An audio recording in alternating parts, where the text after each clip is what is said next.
advise first-timers, now we're getting to see fresh minds and fresh people. It means that likely the nation is getting on the right path.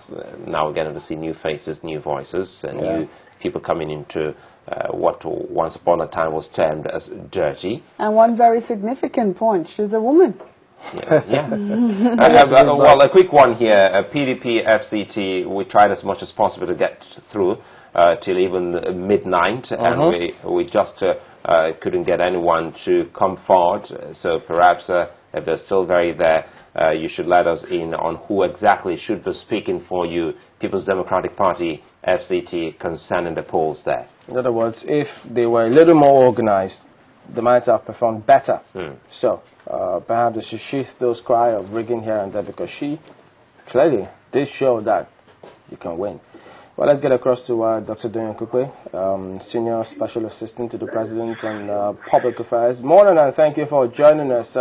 Taking a look at some of the comments that the President made yesterday about the fight against corruption. And by the way, Dr. Ezekwesili has cleared the air now that if people actually read her piece, no pun was intended, and so it was completely blown out of proportion for those who thought that she didn't mean well for the government.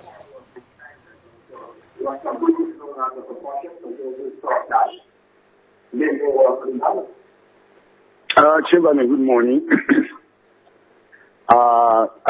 The issue with Obi's statement was not that whether she meant well or whether she was trying to confront government.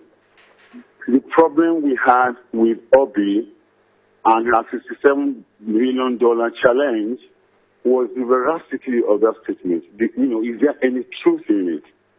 And when the media published copiously from her speech and quoted her, unfortunately, she allowed the view to ride that that $67 billion was actually what was left and what has been squandered. And from what she has said this morning, and even what she said elsewhere, in recent times, obviously, that was not what she meant. But the truth is, now today, the truth has come out, and our position has been vindicated that there was no $67 billion left by the Obasanjo regime. That has now become a fact today. What she said today was that it was a consolidated account and that it was a total of $45 billion.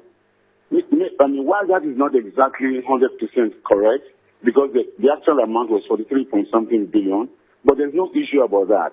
But the second issue is that amount of money that was left by the Obasanjo regime, it is unfair and it is untrue to say that that money was squandered. Because in actual fact, after that government went, the foreign reserve actually climbed up to over $60 billion.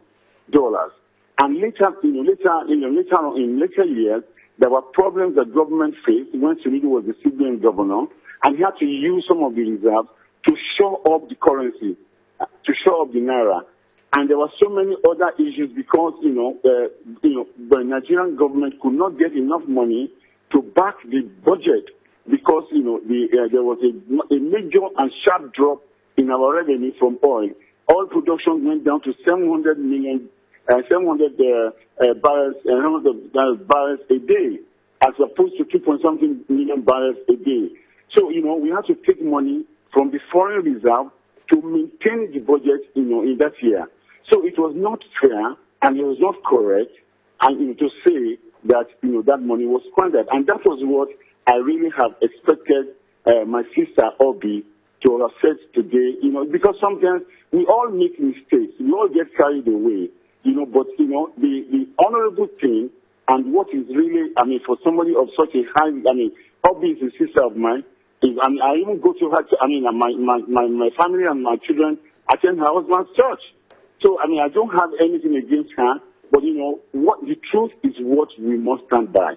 Number two, sir, the gentleman wrote to me who came in and talked about security. And I think, he spoke very well. But, to say that the government has lost control is also not correct. The security agencies are working day and night. The intention of the Boko Haram God forbid, if it has succeeded in Nigeria, we would be like a country like Mali today.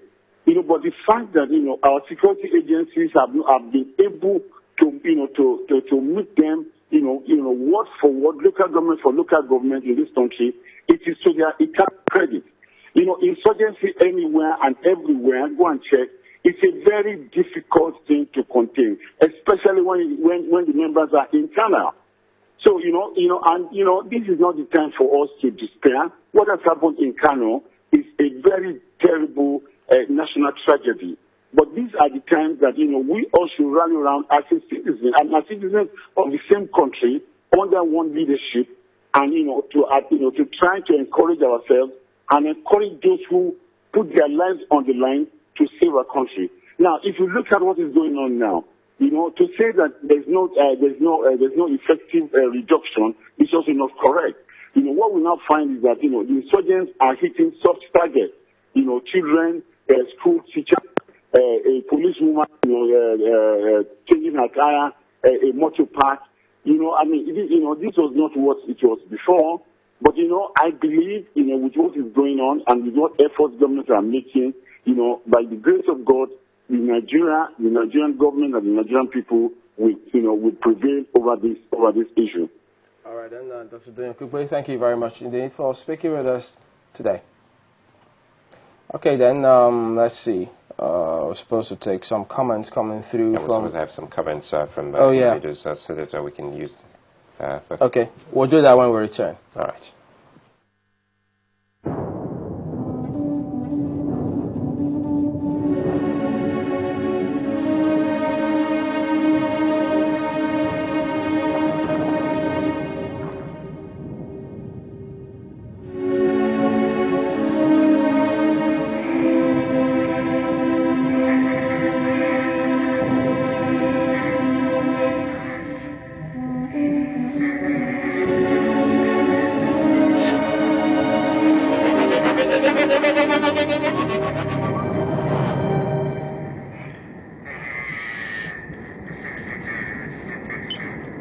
Wherever and whatever your banking needs, Guarantee Trust Bank will be there, now and into the future.